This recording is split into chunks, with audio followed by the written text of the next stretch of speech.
In 1927, a Berlin waiter could recite every unpaid order in his head, but forgot them instantly once the bill was paid.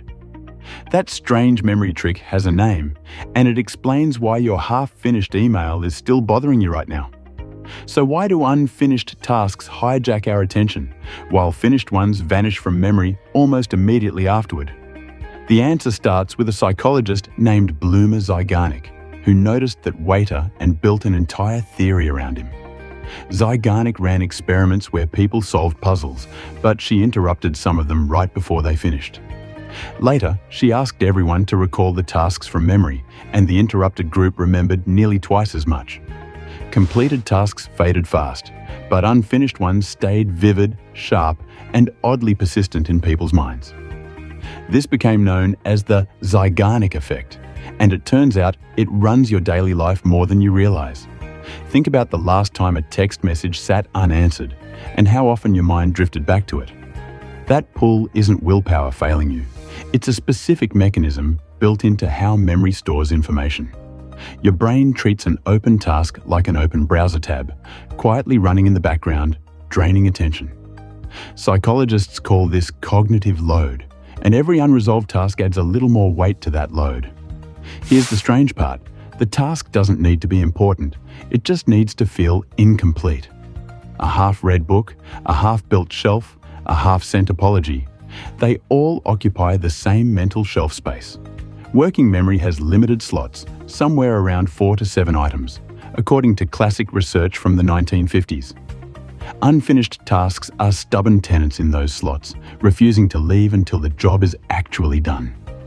That's why finishing even a tiny piece of a task can feel disproportionately relieving. You've evicted a tenant. Writers have exploited this for decades, and one of the most famous examples comes from Ernest Hemingway. Hemingway reportedly stopped writing each day mid-sentence, deliberately, so his mind would keep working on it overnight. He wasn't being lazy, he was hacking his own memory system to stay hungry for the next session. Television writers do something similar, ending episodes on cliffhangers because incomplete stories are simply harder to walk away from. Advertisers know this too. Teaser trailers reveal just enough to open a loop your brain refuses to close. Wait, that's not actually valid formatting. Let's keep moving, because the deeper question is what happens when loops pile up. When too many tasks stay open at once, the effect stops feeling motivating and starts feeling like anxiety. Researchers Masicampo and Baumeister at Florida State University tested this directly in 2011. They gave students an unfinished task, then asked them to perform an unrelated reading comprehension test immediately afterward. Students with unfinished tasks performed worse, distracted by intrusive thoughts about the thing they hadn't completed yet. But here's the twist. One group was allowed to write down a specific plan for finishing the task later.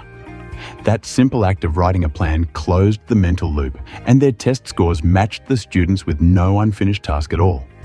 The brain, it turns out, doesn't need the task finished. It just needs to believe it's handled. This is the entire foundation behind productivity systems like Getting Things Done, built by consultant David Allen. Allen's core idea is that your mind isn't built to store tasks, it's built to think about them.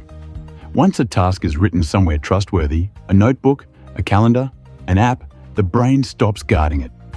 That's why a simple to-do list can feel like relief, even before you've done a single item on it.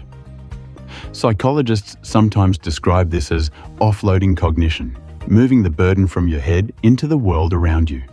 It's the same reason people feel calmer after setting an alarm. The worry about oversleeping has somewhere else to live now. Now picture your own phone, sitting there with 43 unread notifications blinking at you. Each one is a tiny Zeigarnik loop, technically trivial, collectively exhausting, all demanding a small slice of memory. Some researchers argue this is part of why constant connectivity feels so draining, even when nothing urgent happens.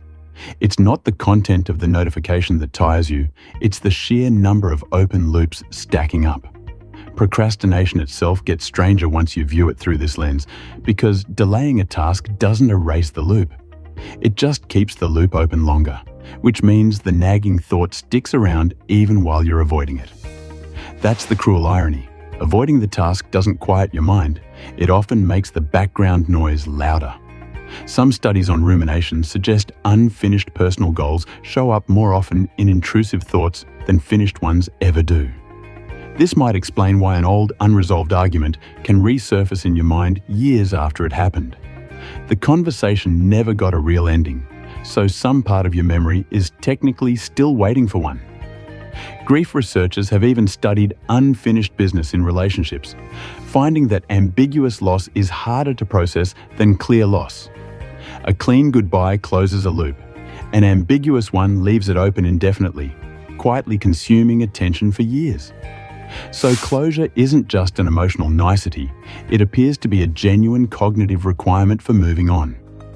Musicians understood this instinctively long before psychologists gave it a name, through something called a deceptive cadence.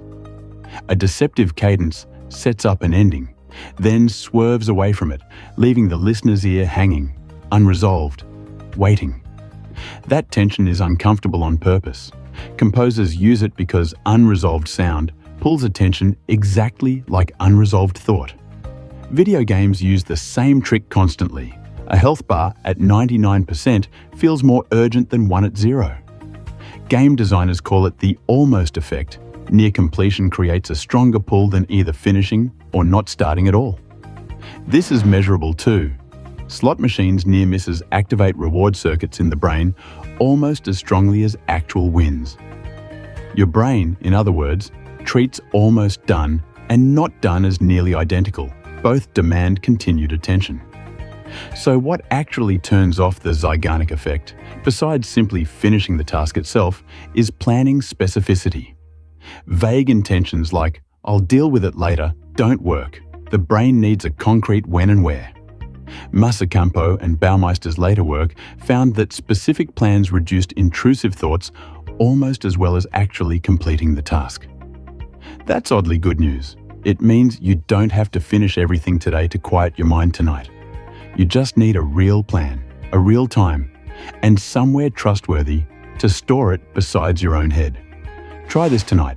Write down one unfinished task, along with exactly when you'll return to it tomorrow. Notice how much quieter that specific thought becomes, compared to just thinking, "I really should do that eventually." Back to that Berlin waiter from 1927, the one who remembered every unpaid table perfectly. Once the bill was settled, the memory dissolved almost instantly, because the loop his brain was tracking finally closed. Your unfinished tasks are doing exactly the same thing right now, quietly waiting for their bill to be paid. The nagging feeling isn't a flaw in your focus.